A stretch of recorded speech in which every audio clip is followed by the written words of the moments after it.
pagtuon sa pagdawat sa pulong sa atong buhig na Dios. But before that, siyempre, mga taong kaalam sa atong buhig na Dios. Magampo po Isay nalipay. Para magkilang kagay na pa mga seryoso ko tanaw. Grabe dito seryoso haron. Wala naman ang tanaw sa kinangkuan sa seryoso kayo. Kanain daw ko smile ng imong katapan. Kaya pa sinanay mga gibit-bit-bit din ng mga pagsulay sa kinabuhi. Iya, mukot pag-ibig ka sa mo kung kamukot, no? No, atong smilean, be. No. Asa ba? Ayaw ko walang yung ipon. Kaya di ba naman tanaw sino ba? Pero makita ba nga may bayon tayo? Amen? Amen. Anak yun, no? Ha? Sa dilaw, smile ka na. Daw ba? Ayun. So, I know, nga ready na ta? Eh, di naman katugon, kinakasumay naman na. So, ang ato pong pagkatunan karon is about to give your burdens to God. Ayun. So, muna di pa ismail pamudaan. Para ito, gihiinhan nga, kanang natay burdens. Ano na burdens? Problem. Wow. Outstanding gini-permi si ate. Uy, ato palang pangalan ginoo sa kinabuhi ni ate. Pag may pumuntahan lang, diretso siya subag. Amen? So, usa man ang burden, sabi ni ate, problema. Mga kabalaka, worries sa atong kinabuhi. Mga kabukaton. No? Kaya managandang giingon na, bisag kita permi na ka-smile daw, eh. Ipakita ang wagas na smile. Bisag kita permi na ka-smile, permi ka malipayon, that doesn't mean nga wala tayo gibasan nga mga pagsulay. Amen? Nga wala tayo burden sa atong kinabuhi. Okay, dili man na siya exemption pagiging anak sa Ginoo. Magiging nila diri ko sa simbahan permi pero wa ko'y problema. Wala kay ba as anak ka sa Ginoo permi ka din talo noy. Kagasulod-sulod yun, no? Kani ba yo? Kaniyo? Sagaan man sakit sa ulo ko. Tanaw ko tinuod ba din ko pangalagan ani ibataan ni tawanan ni, no? Anak po ang atong kinabuhi. Pero pag pamataron ganita, okay ra ka? Saan suwag? Yes, mali atong tumalit. Okay ra. No? Okay ra. Okay lang ko. No? Kaya mo muli. Fighting. No, dati ito tayo. Ayos lang. No? Ako na ang bahala. Diba, usahay, kung pumunta na dito gusto mong upin tayo eh. Pero kung mahimot ang anas sa atong kaugalingon, okay ba kita? So, diba? I know, umatag sa makahibaw kung unsa gina-address kung kasing-kasing. To be honest, Lord, maging honest ko sa imo. Unsa bagid okay bagid, no? No? Sahay. Atong mapil nga dili ta okay. No? Naatay mga worries. Naatay mga pinagdadaanan nga dili nato kaya isulti sa uban. Tungod kay hadlok kang i-judge. No? Sahay. Hadlok sa maging burdens sa uban. Amen? Naay mga gabi nga di ka makatug, labi na dito mga ginikanan. No? Sa mga ginikanan, mag-isip-isip, asam ka kuani ipalit o bukas na. Gamay na nang maya dito kung bukas na. Asa ka kuani ipalit. Naputibay na lang sa kuryente, Lord. No? No? Wala ko yung asin. Wala kayo bitchin. Wala ko shampoo, Lord. Hallelujah. Wala ko ang ilabas. Wala nila may sudan, Lord. Ha? Asa ka kuani allowance sa mga anak. Yung anak ko umagin ka na, nag-worries. May mga worries sa kinabuhi. Asa ka kung ibayad ani sa kong itang? Asa ka kung ikahulog? No? Di una na to kung masama ka na to pag-survive ani nga. Nagamahal na mong paliton. Gasolina, pamilite, wak na. Nagamahal, dili lang na. Pag mga palitonon ay patong na tanan. No?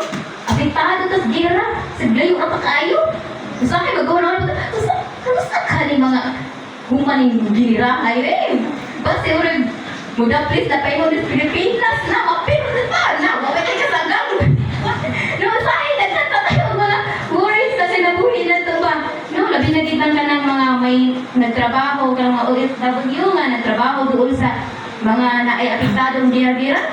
Oh, ginit ka Dahil ito, baga, mag-isip ka, so safe kaya to sila. No? Apektado. Nga, katong ako na po. Grabe na worries. Kaya, sige na to. Naghigda ko na, pero sigaw mata. Di ka to, tumudagang kang ginaisip. Dagdag pagod na ay problema sa pamilya. No? Every family, bisan o malipayon ka, bisan tuguan atay, kanya-kanyang pamilya, dili mo okay ni mama, dili mo okay ni papa, di ba naidaghan kayo mga family problems na usakay mo yung no stress sa ato naapaginay sa labi na sa nag-eskwela sad, no? Aside sa allowance, ang pressure mo, aside expectation, gusto nga na rin mo taog ka ng dislester, huwag ka ng kung anay, valedictorian, no? No, yung mga taas nga expectation sa ganang mga ginikanin, and then sa trabaho, pressure sa trabaho, no? Karungon ko yung trabaho na kayo, basi patanggal, unya ko. No, kamusta ako mag-promote sa itong trabaho Kasi kakuha ni magka-ana ay permanente na trabaho, so daghan na kayo mga kabalaka sa atong kinabuhi. Ug naa kay mga sugat nga dili pansin o di makikita ng iba. Ang kadaghanan na response nato na is ato na lang kaugalingon.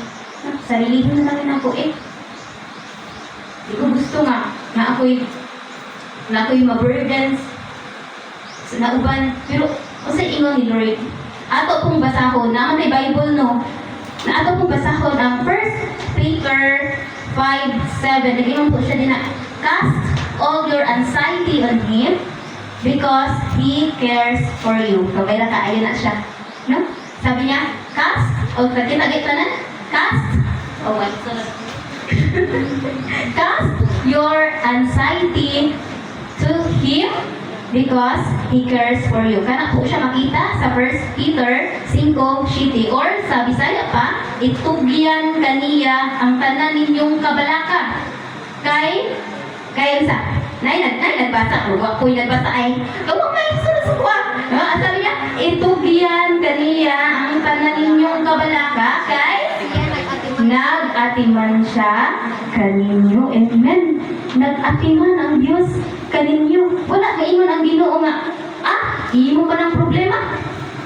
Tinuyuan na nimo. Suno pa na. Wala ang ingon ang Ginoo. Nga ikaw na anay. Mukha man problema. Wala nag-ingon ang Ginoo. Ati sila na Istios lang. Wala nag-ingon ang Ginoo. Ang giingon sa Ginoo, ipaubaya mo sa Diyos. No? Ipaubaya mo sa Diyos. So kung kinsa man karon ang may mga didala-dala, kabugaton sa kinabuhi, ang sabi ng Diyos, give it to me. Ihatag sa atong buhi na Diyos, aron kita makapahulay. So kung ato pong tanawon ang verse nga 1 Peter 5:7, cast all your anxiety to the Lord because He cares for you. Simple lang, kamay lang, pero naay gitudlo ang atong buhi na Diyos. Unang-unang gitudlo sa atong buhi na Diyos is that God invite us to release our burdens. Gusto sa Diyos nga imong itugyan kaniya ang imong mga kabalaka or worries sa kinabuhi. Dili gusto ang Ginoo nga magkim-kim-kim ka. Gitago binhi. Hantod sa mabuto ka. Pagkabuto nimo kasala na lang ka. Or di ka madaot ka. No? Siya magkasakit na. Sige kabalaka, di naman katog. Sige isip. Sa mga solusyon, di nagkatog. Makadaot, masira ang mong lawas. Ang atong lawas, pinto sa Ginoo. Wala ikaw sa Ginoo. Ihatag ka po anak, ang imong mga kabalaka. God invited us to release our anxiety to God. Itugyan ang imong tanan. No? At all your anxiety. Ang ibig sabihin, tanan ni mo nga kabalaka, di ikay katungaran. Ingo na, ikaw, apol, imong problema kay pulo mo na kabuo, 5 na sa kuwaha, imuha na ng 5 pon. Wala, mag-ingon na ang Ginoo. No?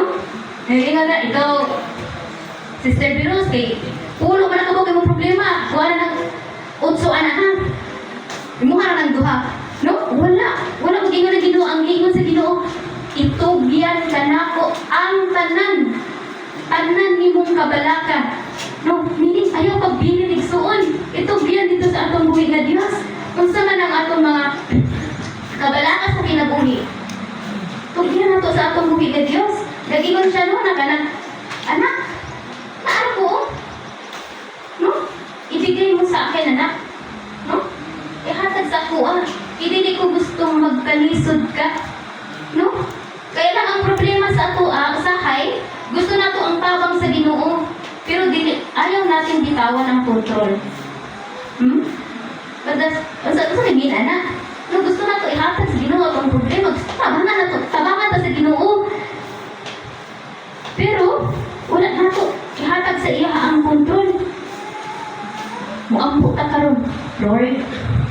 Wag na ko'y bugas. Gaay ko bugas ha. Pila pa lang kami minuto. Lord, ay naman! Okay, naabot ko isang adlaw. Okay, naabot ko isang oras. Lord, ay naman ko eh. Kaya, wala akong hinaling. Nahanap na akong hinaling. Naugdaw na. Hindi, naugmaan ba yun? Asa mo to, Lord? Huwag ka na, Lord. Di ba, alat ka no? Huwag ka mabot. Dagkata kayo. Reklamo? Mugawas dahil na nga itong batasan. Ay na, nagkinong-inong ka nga ito. Ganyan mo yan. Ay. Ingon si Lord. Ako'y pag-gunita sa uan, manubila sa imong kinabuhi. Basta ako po pag-gunit sa manubila nga, ikaw may nag-ingkod sa driver set. Diba? Sige mo na, Lord, drive my life, Lord. Ikaw na yung magmaniho sa akong kinabuhi, Lord.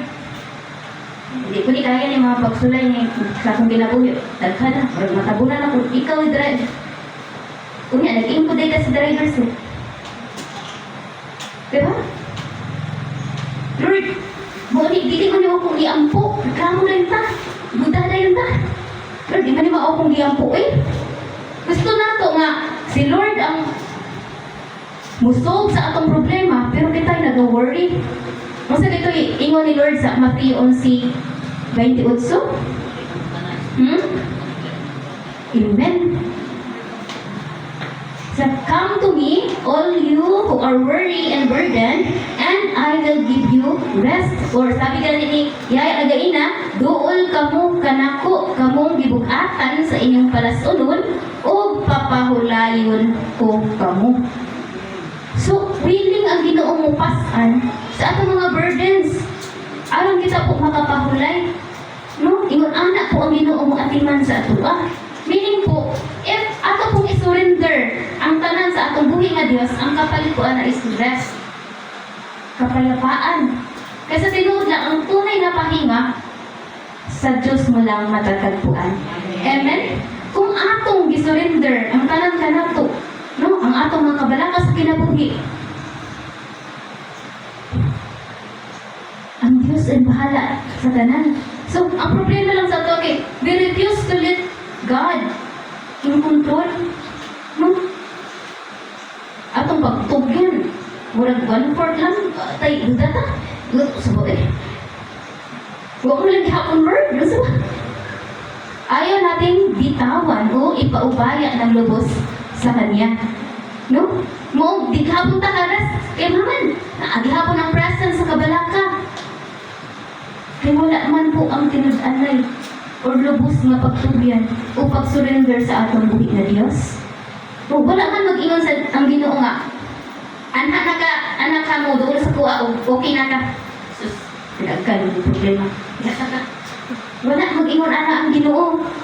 Ang ingon sa Ginoo, anak, di ka ka na? Doon sa ako. Amen? Sometimes po, ang solution lang sa atong problema, yung pagiging honest nimo kay Lord. Maging honest ka kay Lord. Dili man kinahanglan na all the time strong ka. Dapat strong ka all the time. No? Ayaw pag sa imong kaugalingon na itago ang mga burdens nga bit-bit nimo. Kung naaman na Diyos nga anda mo dawat ana nga walay kapalit. Amen? So, pwede kang lumapit kay Lord. Pwede kang makita kay Lord. Kung gibugatan na gid ka, duol sa iya ha. Kung muduol ka sa tao, bala kay maritis ka. No? Naapay mga feedback sa inyong mga grabe. Pero, nagingon, naano si Lord, naas doon si Lord. Hilang sa iya ka. No? And He will comfort you and He will never judge you. No? Ang Diyos, andam siya mo comfort sa matag usa ka nato. Dili pa ta i-judge. No? Wala man ta isugo sa Ginoo nga magbalat kayo ka, magmukha ka nga matatag, pero strong ka lang. No? Nga dapat isog ka all the time. Dapat magpakaisog ka ha. Yung pag-ilang-ilang dira, disqualified ka. Wala man anak si Lord. Lagi mo si Lord nga, pag muto imong luha, disqualified na ka, nakan ko anak dito ka na. Wala. No? Dawat sa Ginoo ang atong weakness. Maong ayaw pagduha-duha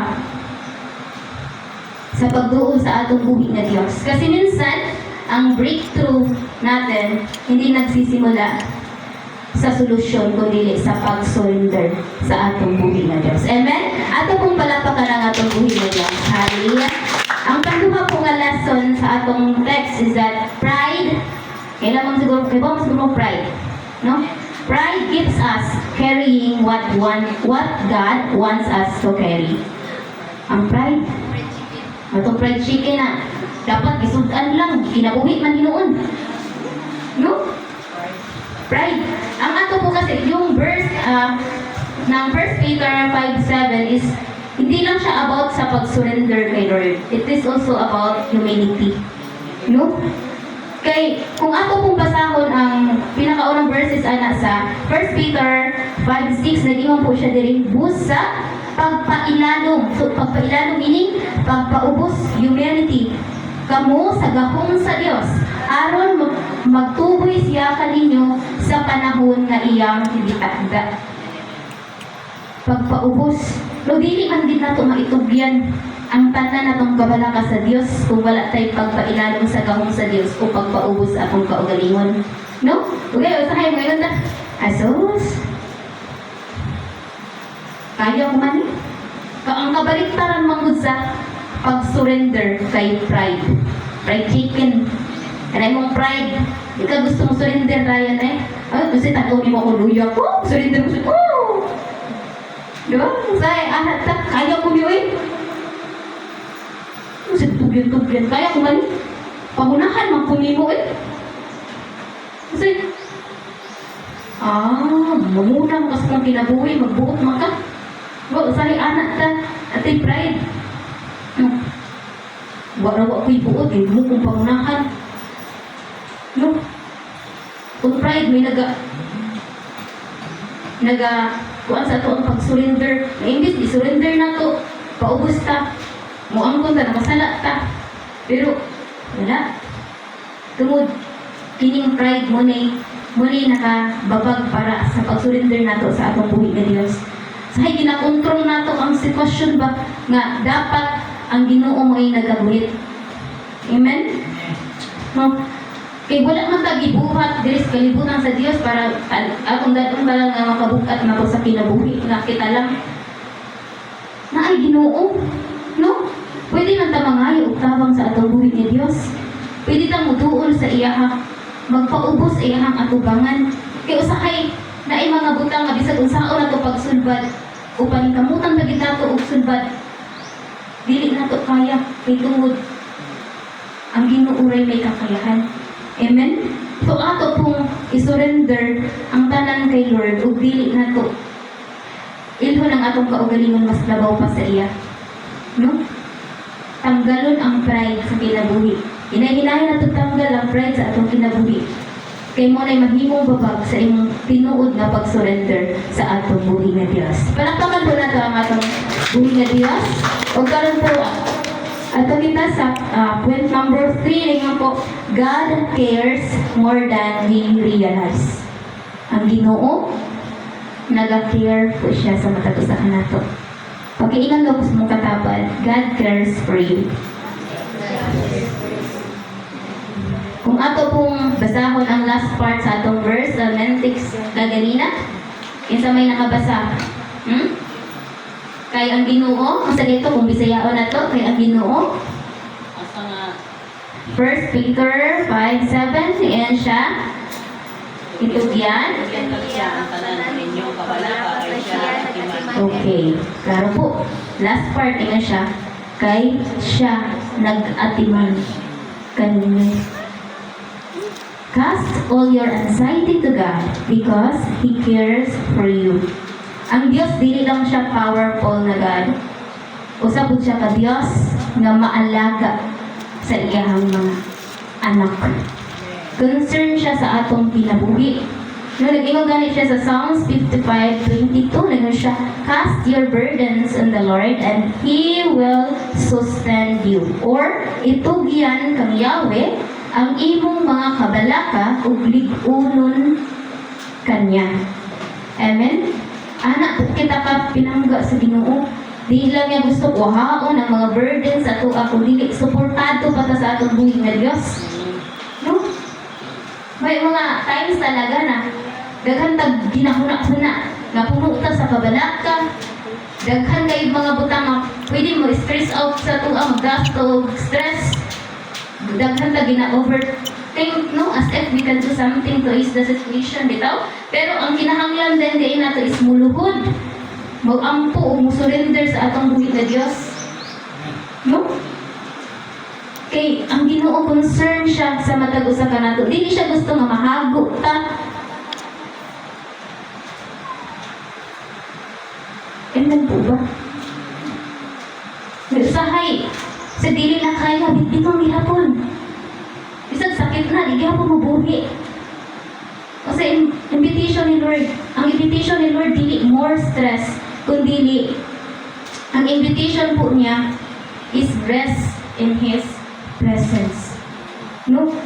Ug gusto ni mo kapahingahan, ug gusto ni mo og peaceful na kinabuhi, accept the invitation of Christ. Amen po ba? Ato pong palakpakan ng ating buhay na Diyos. So, kung ngayon pong tanong karon, paano nato i-apply ang verse? Ang main verse, ang 1 Peter 5:7. So, ang una po is that be honest to God. Being honest ka kay Lord. No, kung bugat na yun, ano di man yung ihatag sa iya, ha? No? Dahil di mga, usahay mga doon, ang atong last, dito na option, atong last nga, ginaduulan. Yung Ginoo, imbis na siya ang maunguna. No, what to then sa tao, sa mga best friend, isang ba nila na atong kasultihan, o makasulbad sa mga problema, sa mga pwedeng duulan. No? At kita, niya uba na gani tayo, makuha, uba na gani kaya, ito na tao, sa patang muduhod sa Ginoo, sa patang muduhod sa Ginoo. Wala kay ba nga, ang Ginoo may sources, tanan na itong ginahanglan, siya ang naghatag sa itong tubig, sa ginhawa, sa itong ginabuhi. Wala may butang nga, dili kayo ihatag sa Ginoo sa tuwa. Amen? O pwede ka musulti sa iya, ha? Pwede ka may, Lord, kapoy na ko. Kabangi ko. Lord, hadlok ko. Maging honest. No? Lord, dili na ako kaya. Kasi sa tinuod lang, ang pagiging honest nimo, na-appreciate ni Lord. Yung pagiging totoo. Wala si Lord, nakitaan ng daghan na verses na bit-bit nimo. Ang pagiging honest nimo at ubangan sa Ginoo, muy iyang ipamita sa imo. Be honest to God. Kasi tinuod lang, wala ang putay matagot at ubangan sa ating buhay na Diyos. Ayan po ba? Ang panduha po is that release control daily. So, kung ako pong hunahunahon ba ang kaning kabalaka, mura siya bumirang. Familiar mo ng bumirang? Kamera ba? Sa kamera? Kaya atong pinduto ng bumirang nga, siguro mga cellphone kayo. No? Atong kanang pinduto ng bumirang kayo. Malibat kayo, sabil balik. Baraan, biyagun. Biya kadali rin. Balik-balik ba? Manana po na sahay ang atong mga worries. No, karon ditugyan nato sa Ginoo. Pagkaugma na anasad. Muna giingon na adlaw-adlaw tugyan dito sa Ginoo. Release kay Lord. Kasi naman lang, kung di ka mo release ka Lord, pagkaugma na napag problema, pagkaugma na naanapod. Atta. Diha, mahagok ka. Diha, mapuno ka kabalaka. Manang giingon din daily, adlaw-adlaw, release ka Lord, naanapod Lord, kini kalit abang Lord. No? Kay isa din lang ang Ginoo, dali namang masampit. Amen? Ang ingon niya sa Proverbs 3:5-6 na you should trust in the Lord with all your heart and then not on your own understanding. Usa kay magyud. Usa na to iko ano, iko gyud kay Lord no. Kaya ko man ni Lord pass. Kailangan magtabang anak, basta sa Lord, ay sa Lord kaya. Kailangan eh. No, say, nulin ta sa atong kaugalingong kaalaman, sa atong mga connections, sa atong malaki sa atong kinabuhi, which is, si Lord. Ni-open niya ang door. Siya, uy, tabangan ta kaantag siya sa pagtabang sa imo. Kita po ito, Lord. Di ba kailangan, no? Say, anak ta. Lord, kunya na Lord, paglas-las na Lord ha. Pero di na kaya. Hanggang doon na, nagilak-ilak na. Diin na, pagkakapiliro pa lang. Kita gusto na takatabangan. Pero, nagilak mong kadiha. Doon dahil sa Ginoo. Release ni mo kay Lord. Ang tanan ni mo nga kabalaka. Every day. Kay andam po ang Ginoo sa pagkawat anak. No? Ay hatag sa Ginoo ang kontrol. Kay mas may mahimo ang Ginoo kumpara sa atong kaugalingon. Ganun po ba? Ato po palakpakan ang atong Diyos. Ang sunod po is that remember God's care. No? Usahay manggod pag nanata sa mga pagsulay sa atong kinabuhi. Pero malimot na ta sa karakter sa atong buhi nga Diyos. Amen? Unsa may karakter sa atong buhi nga Diyos? Kisay makahatag. Karakter, kung man siya na klase nga Diyos. Mahigugmaon. Mapaubsanon. Daghan kay mga good quality ang atong buhi nga Diyos. Amen? At una-una na, mahigugmaon siya nga Diyos. Kasi makalimot ta sa iyang karakter, mahigugmaon siya. Pinangga ta sa Ginoo. Malinaw yan. Si Jesus Christ mo ay pruweba na kita pinangga kay sa Ginoo kay bisag ang iyang kaugalingong anak gihatag niya kanato mo hindi mo niya sa Roma 8:32 ano siya sabi niya kung hindi niya nagawang ipagkait ang sarili niyang anak para sa atin, paano niya ipagkakait ang pulong na kailangan natin? No? Kung ang iya ganing kaugalingong anak iyang gihatag sa imo para ikaw maluwas kana pa kahang imong mga kinahanglan? Kana ba kaya mo mga gikabalakan? No? Duol ta sa atong buhi nga Dios. Whenever ginaatake ta sa atong mga anxiety. Ay, naginay ka ng panahon tadi ko nag-iito ng anak sa Ginoo. Ako galing dulo mi, ano yawa? Ayan, hanagin alo-alo yawa. Nagatinta na siya. Alo-alo ay gani. Sa tanang panahon, ino mo andam. Kundi ko dapat sa tanang panahon magampo ka. Kaya kundi, ako'y insertan ka dayon anak. Kita ka nag-opportunity ng yawa, anak. Insert ka na dayon. No? Ginahunghungan ka dayon. Ano? Papagay ani, anak. Huwag ka gani. No? Hindi ka pag-buwan ka. Uy! Galag-galag ka. No? Say, makaon na ba sa kabalakan na to? Kalimutan. Ay, akong Diyos, nakigumaon. Ang akong Diyos, mahinatakon. No?